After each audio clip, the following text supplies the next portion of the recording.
María y José. Las jóvenes que hoy dedican su virginidad a Dios encuentran en la Iglesia institutos variados que les ofrecen estructura y protección. Para María, el estado de virginidad siendo tan desconocido en Israel, no había otra solución que el matrimonio, un matrimonio que sería la garantía de su virginidad. Necesitaba nada menos que toda su confianza en Dios para no temer el futuro.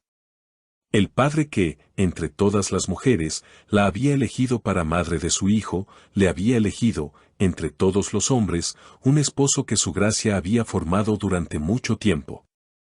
Digo bien un esposo, y no esa especie de tutor subrogado octogenario que las últimas generaciones han imaginado, incapaces de concebir un corazón joven a la vez respetuoso y tierno, casto y ardiente.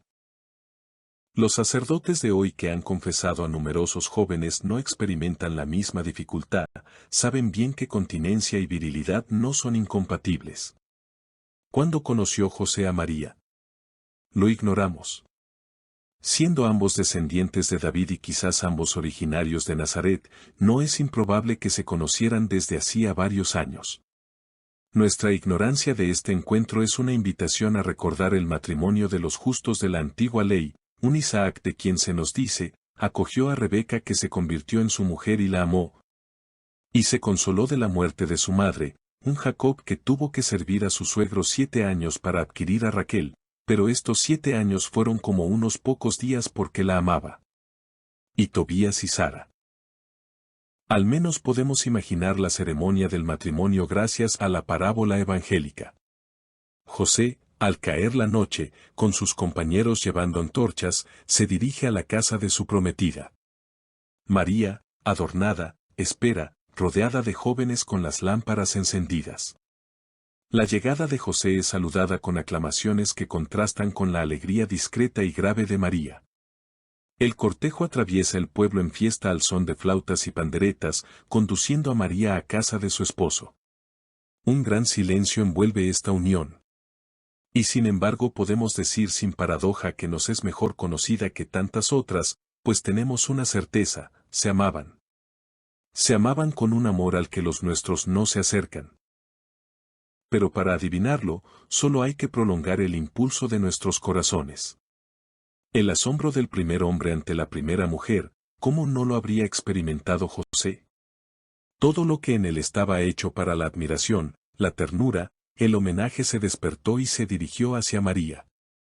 Él sabe que ella es en sus manos un bien de Dios que le ha sido entregado, sobre el que debe velar con solícita atención. Él sabe que esta joven que se ha confiado a él con una seguridad y una sumisión tan perfectas es su maestra en los caminos de Dios. Beatriz miraba hacia arriba y yo la miraba a ella, esto es mucho más cierto aún en el caso de José y María que de Dante y Beatriz. Su vida de hombre está fijada, ha encontrado su centro. Paul Claudel en su texto, San José afirma, María está en su posesión y él la rodea por todos lados. No es en un solo día que ha aprendido a no estar solo. Una mujer ha conquistado cada parte de este corazón ahora prudente y paternal. De nuevo está en el paraíso con Eva. Ese rostro que todos los hombres necesitan, se vuelve con amor y sumisión hacia José. Es más temerario intentar decir lo que fue el amor de María por José. Al menos se puede adivinar sin riesgo de error una ferviente gratitud hacia aquel a quien le había sido tan fácil confiar el voto hecho al Señor. Él no había hablado mucho ese día, pero su mirada había tranquilizado plenamente a la joven virgen. Con qué alegría se encomienda a él, y de su persona y de su hogar. Él es su fuerza. Ella es su paz. Mientras se abandona a él como una niña feliz, nutre por él una ternura maternal solícita por ver fructificar en su corazón de hombre la gracia del Señor. Sí, un amor conyugal muy perfecto los une. Si se quiere encontrar lo que lo diferencia de los otros es, mucho más aún que la exclusión de las relaciones carnales, esa rara cualidad, que es la perfección misma del amor conyugal. Una escrupulosa voluntad de no tomar en el otro corazón el menor lugar, la menor parte perteneciente al Señor, un celoso cuidado de ofrecer al amado motivo para alabar y buscar a Dios siempre más perfectamente. José y María están casados solo para ayudarse mutuamente a vivir mejor la perfección de la virginidad. ¿Fueron la anunciación y la visita a Isabel anteriores a la entrada de María en la casa de José? Las opiniones de los exégetas están divididas. ¿Qué importa, con la condición, sin embargo, de recordar bien que José y María ya estaban prometidos cuando María recibió la visita del ángel y que el compromiso judío era el equivalente del matrimonio, con exclusión de la cohabitación? Por no pensar en esto, algunos cometen un grave contrasentido. María habría concebido a Jesús primero, y solo después habría conocido a José y se habría casado con él para cubrir todas las cosas. Este contrasentido es grave, porque reduce a José al papel de chaperón, y hace del matrimonio de José y María una piadosa mistificación. La realidad es mucho más rica, esa su unión, esa su amor, a la vez virginal y conyugal, que el Padre da a su Hijo. ¿Se puede llegar a decir de José que es padre de Jesús? Una rápida reflexión sobre la paternidad nos esclarecerá.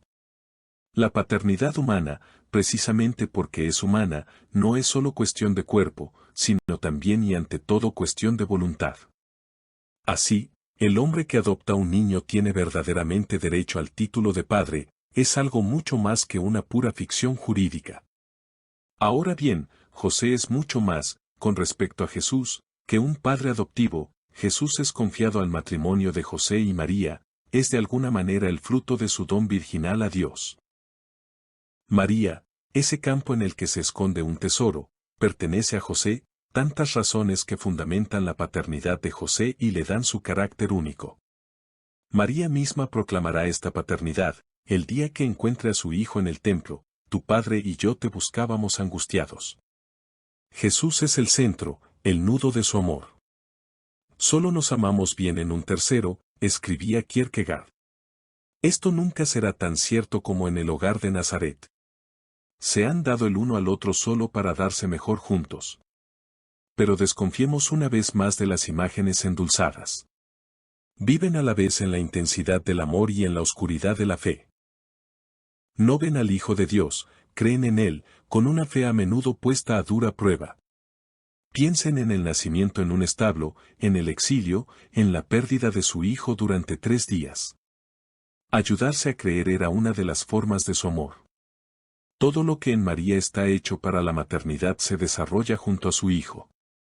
Humilde pero sin una sombra de falsa humildad, esta pequeña judía que renunció a la maternidad se atreve a creer que su hijo en sus brazos es el Dios de Abraham, Isaac y Jacob.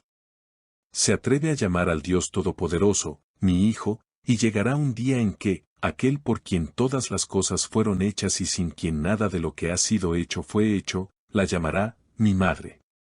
El amor de Dios tiene hallazgos divinos. María lo adora.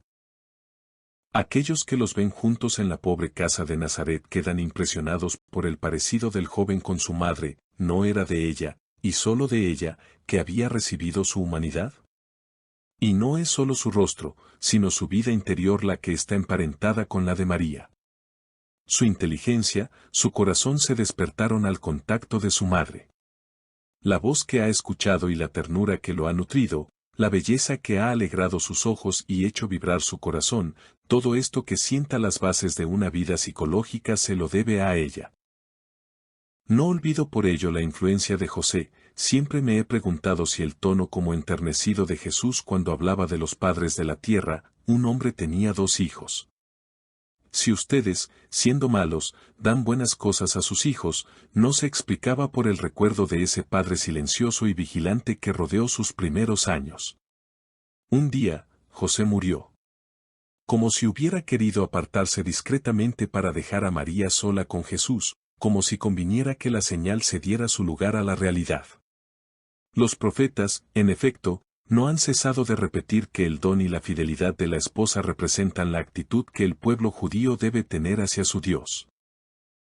San Pablo, transponiendo la misma idea al plano de las realidades cristianas, enseñará que la sumisión de la esposa es la imagen de la sumisión de la Iglesia a Cristo. Mejor que cualquier otro, el matrimonio de José y María portaba esta alta significación. Habiendo partido José, he aquí a María frente a Jesús. Es Israel frente a Yahvé, es la Iglesia frente a Cristo. María y José es un fragmento de María y su vocación por Henri Caffarel de la revista El Anillo de Oro número 57 y 58 de mayo a agosto de 1954. Páginas 231 a 243.